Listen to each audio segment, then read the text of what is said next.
One of the most asked questions we get from new hunters is where to aim on a deer.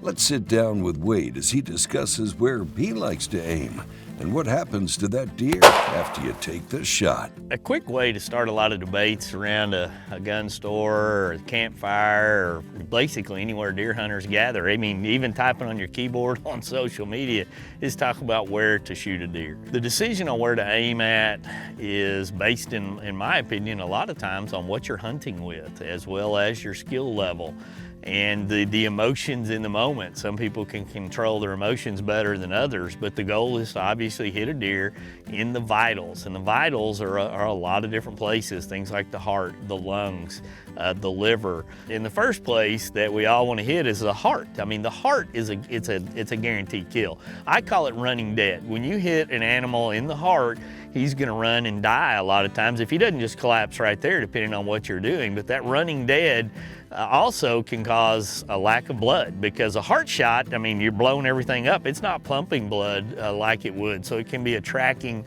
situation. But if you hit them in the heart, chances are it's not going over 100 and probably only 50 yards, and you're gonna find that animal fairly quick. The lungs are a large target on a deer in reality. You know, it doesn't matter what you're hunting with, from a firearm to any type of projectile coming out of a bow, coming out of a crossbow. I mean, there's just a lot there to be aiming at when you're talking about the lungs. Now, there are angles on the lungs that you're gonna do more damage than not. You get a perfectly broadside shot and you can get a double lung shot.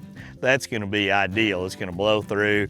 You're gonna do a tremendous amount of damage. You know, a bullet or the broadhead, chances are gonna exit, and you know, that deer's not gonna go very far. He can't breathe in those types of situations. When you take out one lung or the other based on the angle, you know, that deer can run further. You wanna give those deer a little more time in those types of situations, but the lungs and that heart, as we mentioned earlier, those are two best vitals to know. If you can get any projectile into those, your chances of recovering that deer in a short distance are very, very good.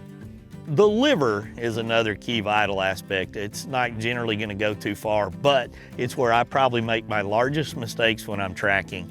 A liver shot deer a lot of times can go significant distances, but more often than not, they bed down real quick, and you think you're on a good blood trail, you jump that deer, and the next thing you know, he's gone a long way, and the track becomes very difficult. A lot of times, if the deer moves, it ducks, or your angle isn't exactly like you think, your emotions get a little bit shook up, you hit it back a little bit, you will take out the liver. And in those types of situations, that blood can be very red, and you're gonna, in your mind, a lot of times, if you really can play it back, you're gonna know that shot was back.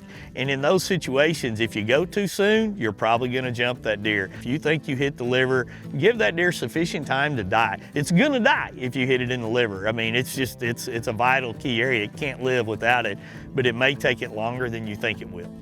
Deer are just tougher than we think they are, so we deserve to aim at the right spot to try to make the most ethical, concise kill that we can every time we go out, which means practice and preparation, and that practice and preparation includes studying their vitals and being prepared as good as we can. We can't control our emotions. I mean, I've got some of my best buddies, buck fever gets them, their eyes spin back in their head, sweat starts pouring out of them, and they just can't even aim anymore at that point. But that's what deer hunting is all about. That's one of the most exciting parts of deer hunting. So control that breathing, good luck, and hopefully your deer's gonna be dead around that next bush.